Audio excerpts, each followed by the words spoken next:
সরকার চাইলে বিধানসভায় আলোচনা হতে পারে ওয়াকফ আইন নিয়ে জানালেন স্পিকার বিমান ব্যানার্জি। মুর্শিদাবাদে অশান্তির জন্য কারা দায়ী, শুভেন্দুর কাছে এসে পৌঁছলো কাদের নাম? মমতা থাকলে বাংলায় শান্তি নেই, রাজ্যের পরিস্থিতি দেশ ভাগের থেকেও ভয়াবহ, বিস্ফোরক দিলীপ ঘোষ। অশান্ত মুর্শিদাবাদ, দিল্লি যাচ্ছেন কার্তিক মহারাজ, শাহর সঙ্গে দেখা করতে চান তিনি। যারা অপরাধী তাদের প্রত্যেককে ধরা হবে, কড়া বার্তা এডিজি জাভেদ শামীমের। ভাঙড়ে বিক্ষোভকারীদের হাতে ব্যাপক লাঠিচার্জ পুলিশের, জখম বেশ কয়েকজন, অবরুদ্ধ বাসন্তী হাইওয়ে। অপেক্ষার অবসান, অবশেষে খুলে যাচ্ছে কালীঘাট স্কাইওয়াক, দিন ঘোষণা মুখ্যমন্ত্রীর।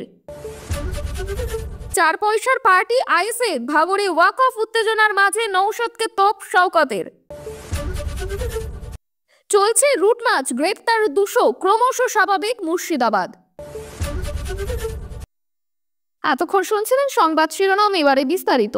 পশ্চিমবঙ্গ সরকার চাইলে বিধানসভায় সংশোধিত ওয়াকফ আইন নিয়ে আলোচনা হতে পারে, এমনকি ওই আইনের বিরোধিতায় প্রস্তাবও পাশ করানো যেতে পারে, এমনটাই জানালো স্পিকার বিমান বন্দ্যোপাধ্যায়। সোমবার বিধানসভায় সংবিধান প্রণেতা বাবা সাহেব ভীমরাও আম্বেদকরের জন্ম জয়ন্তীতে শ্রদ্ধা জানাতে এসেছিলেন তিনি। সেখানে ওয়াকফ বিল এবং রাজ্য জুড়ে চলা প্রতিবাদ, বিক্ষোভ এবং সংঘর্ষের ঘটনায় উদ্বেগ প্রকাশ করেন বারুইপুর পশ্চিমের বিধায়ক।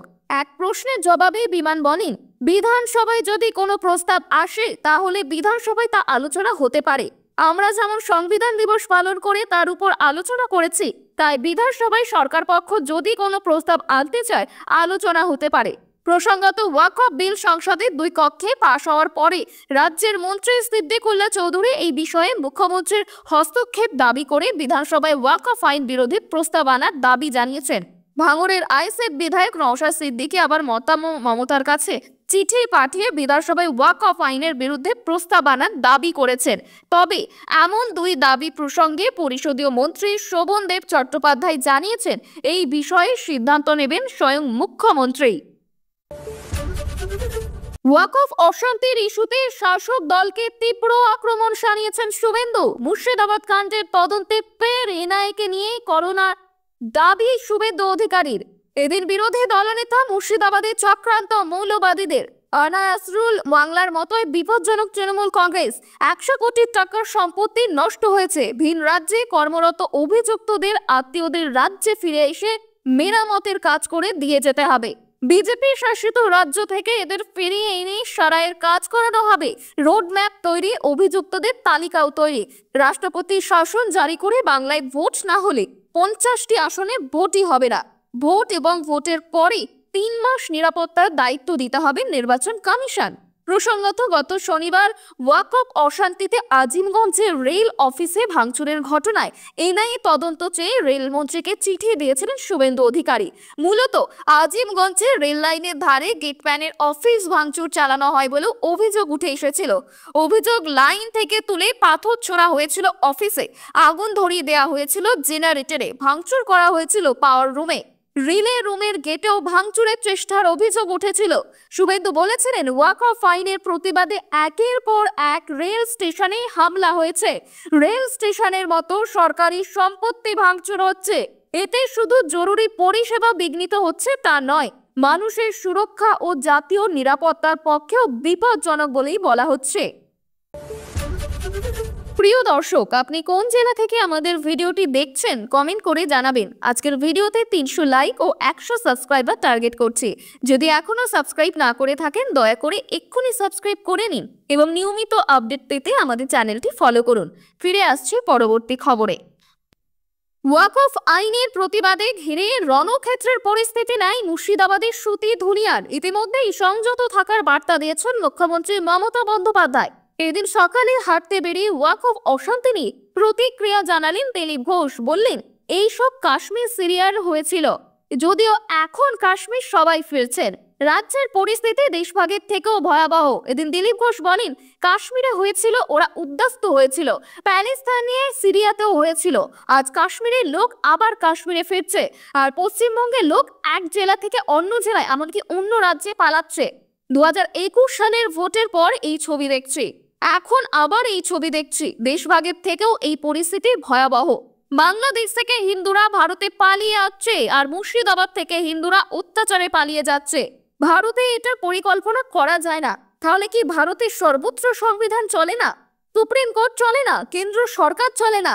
মুখ্যমন্ত্রী বলছেন এখানে ওয়াকফ সংশোধনী আইন চালু হতে দেবেন না। এই প্রসঙ্গে বিজেপির বর্ষিয়ান নেতা বলেন, উনি অনেক কিছু বলেন, কিছু বোকা লোককে বারবার বোকা বানান। আমরা নোটবন্দি হতে দেব না, সিএএ লাগু হতে দেব না, 3 তালাক লাগু হতে দেব না, এরকম অনেক কিছু বলছেন। ওনার পার্টিতে ওনার কথা শোনে না, এমনই বলছেন দিলীপ ঘোষ। ওয়াকফ আইনের প্রতিবাদে অশান্ত মুর্শিদাবাদ। ইতিমধ্যে অত্যাচারের জেরে প্রাণ বাঁচাতে মুর্শিদাবাদ ছেড়ে পালিয়েছেন একাধিক বাসিন্দা। সুতি, শামশেরগঞ্জের বিভিন্ন এলাকায় টহল দিচ্ছে পুলিশ ও আধাসেরা। আর এবার এই ইস্যুতে দিল্লি যাচ্ছেন কার্তিক মহারাজ। কেন্দ্রীয় স্বরাষ্ট্রমন্ত্রীর সঙ্গে দেখা করতে চান কার্তিক মহারাজ। জঙ্গিপুরের পরিস্থিতি জানাতে দিল্লি যাচ্ছেন কার্তিক মহারাজ। শামশেরগঞ্জ ও ধুলিয়ানের অলিতে গলিতে টহল দিচ্ছে বিএসএফ। বাড়ির ছাদ থেকে সরাতে বলা হচ্ছে জমিয়ে রাখা পাথর, ইটের টুকরো। এদিকে মুর্শিদাবাদ অশান্ত হয়ে ওঠার পর পুলিশের ভূমিকা নিয়েই প্রশ্ন তুলছেন খোদ শাসক দলের বিধায়ক। যদিও পুলিশের তরফ থেকে বলা যাচ্ছে যে পরিস্থিতি এখন আগের তুলনায় ভালো। মুর্শিদাবাদের শামশেরগঞ্জের এক বাসিন্দা বলেন, সেন্ট্রাল ফোর্স যখন থেকে আছে আমরা একটু নিঃশ্বাস ফেলতে পারছি। শামশেরগঞ্জের বাতাস ভারী হয়েছে ভারী বুটের শব্দে, আর সেই বাতাসেই এখন বাঁচার অক্সিজেন পাচ্ছে স্থানীয় বাসিন্দারা। ঘুম উড়ে যাওয়া কয়েকটা রাতের আতঙ্ক এখনো দরজায় কড়া নাড়ছে, আর তারই মধ্যে পরিস্থিতি বদল করার চেষ্টা করছে বিএসএফ। বাড়ির ছাদে কোথাও রাখা ইটের টুকরো, কোথাও পাথর, একটা দুটো নয়, কার্যত ডাই করে রাখা। স্তূপ বললেও বেশি বলা হবে না। হ্যাঁ, উপরে যে পাথরগুলো রয়েছে সেগুলি বিএসএফ এর তরফে সরিয়ে দিতে বলা হচ্ছে।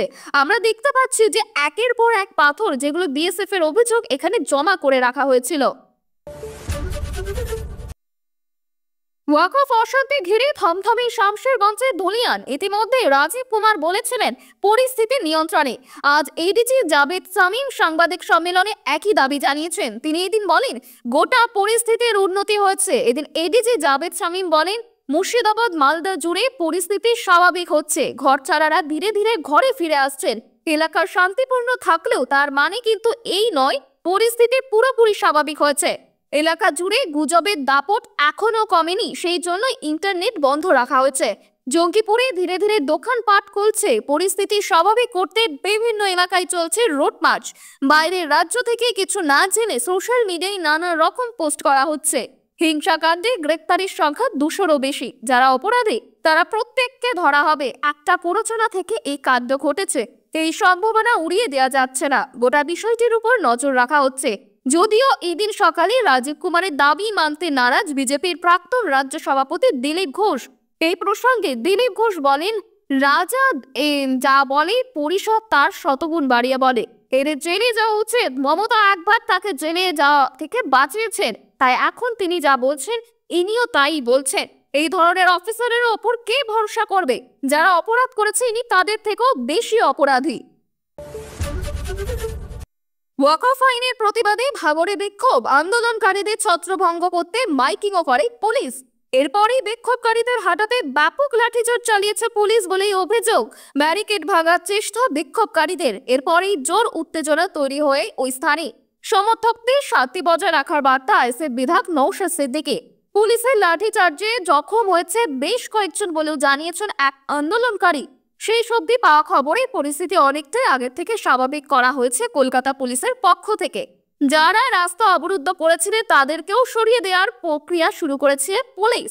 একের পর এক গাড়িতে করে কিন্তু ফিরে যাচ্ছেন এবং দীর্ঘক্ষণ বৈরামপুর মোড় এবং পাগলার হাট মাঠের কাছে কিন্তু যে অবরোধ ছিল সেই অবরোধকে হটিয়ে দেওয়া হয়। রাস্তায় যাতে স্বাভাবিক ছন্দে ফেরে সেই জন্যই খোদ জয়েন্ট সিপিও পৌঁছে যান।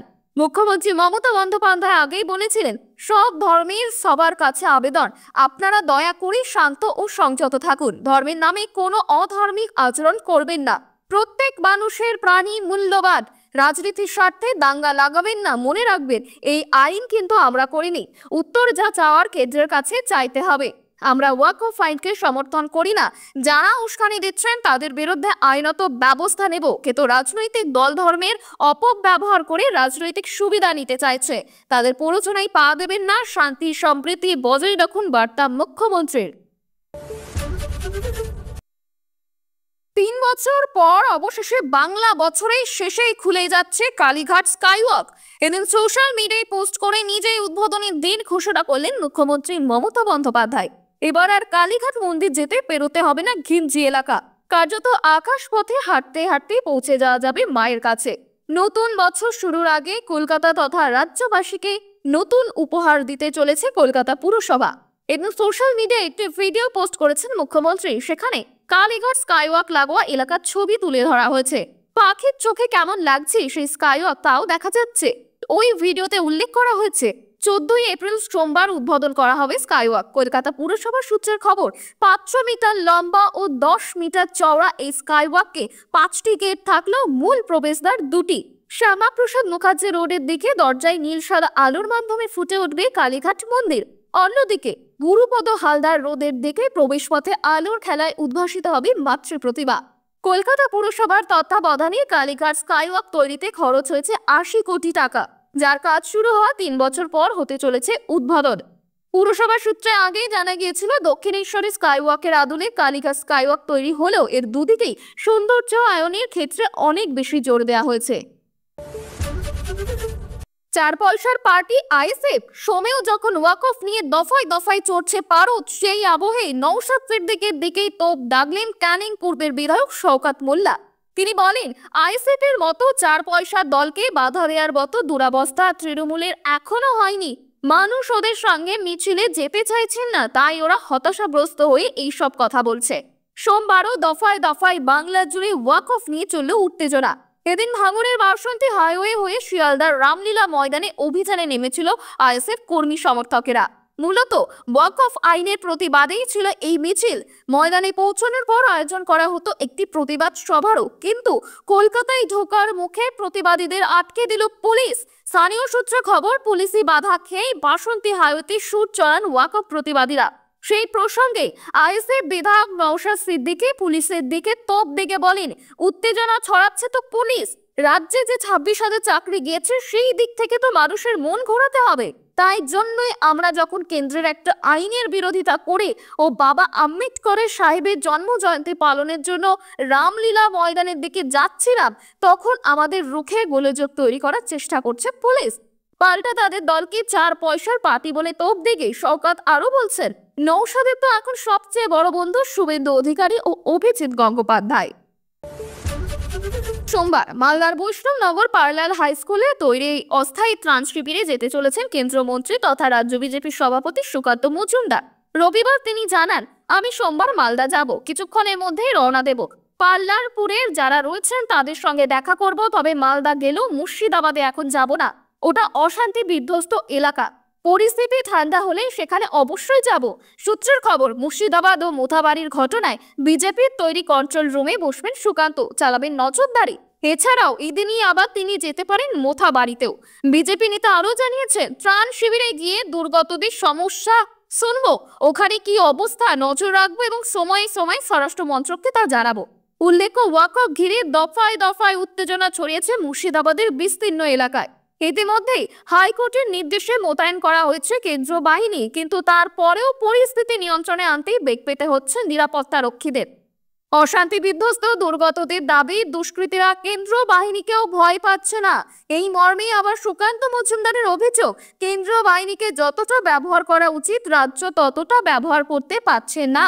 ধুলিয়ানে যখন 7 নম্বর ওয়ার্ডে হামলা চলেছে, শুনলাম ওখানে থানার সামনেই বাহিনীর গাড়িগুলিকে দাঁড় করিয়ে রেখেছে ওরা।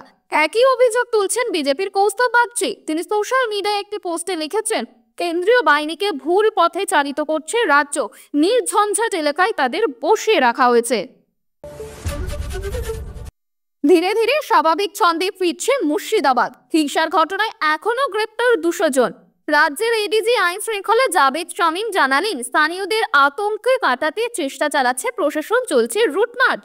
জাভেদ শামীম বলেন, নতুন করে কোনো অপ্রীতিকর ঘটনা ঘটেনি। এখন জঙ্গিপুরে শান্তি বহাল আছে। আমাদের পুলিশে যা যা আছে, পেট্রোলিং, পিকেটিং, এগুলি পুরো দস্তুর চলছে, যাতে মানুষের ভরসা ফিরে আসে তার ব্যবস্থা করা হচ্ছে। কিছু কিছু দোকানপাট খুলতে শুরু করেছে। আমরা খুবই আত্মবিশ্বাসী যে খুব তাড়াতাড়ি জনজীবন স্বাভাবিক হয়ে যাবে। কিছু লোকে জানান নিজেদের গ্রাম ছেড়ে অন্যত্র চলে গিয়েছিলেন, তারা ফিরছেন। মালদা ও মুর্শিদাবাদ জেলা প্রশাসনের সঙ্গে একযোগে আমরা কাজ করছি। জাভেদ শামীম জানান, এখনো গুজব ছড়ানো হচ্ছে। যতক্ষণ গুজব থাকবে ততক্ষণ মানসিকভাবে মানুষ শান্তিতে থাকতে পারবেন না। মানসিকভাবে শান্তি না এলে স্বাভাবিক অবস্থা ফেরানো খুব শক্ত। যে কোনো ভাবেই হোক এই গুজব ছড়ানো বন্ধ করতেই হবে। অভিযুক্তদের বিরুদ্ধে কঠোর পদক্ষেপ করা হবে। যারা অপরাধী তাদের অবশ্যই ধরা হবে। শামশেরগঞ্জে বাবা ছেলেকে কুপিয়ে খুনের তদন্ত চলছে। উচ্চপদস্থ পুলিশ কর্তারা নিয়মিত এলাকাও পরিদর্শন করছেন। এতক্ষণ শুনছিলেন আজকে সেরা 10টি খবর। ফিরে আসবো বিরতির পর। সঙ্গে থাকুন, দেখতে থাকুন কলকাতা পত্রিকা।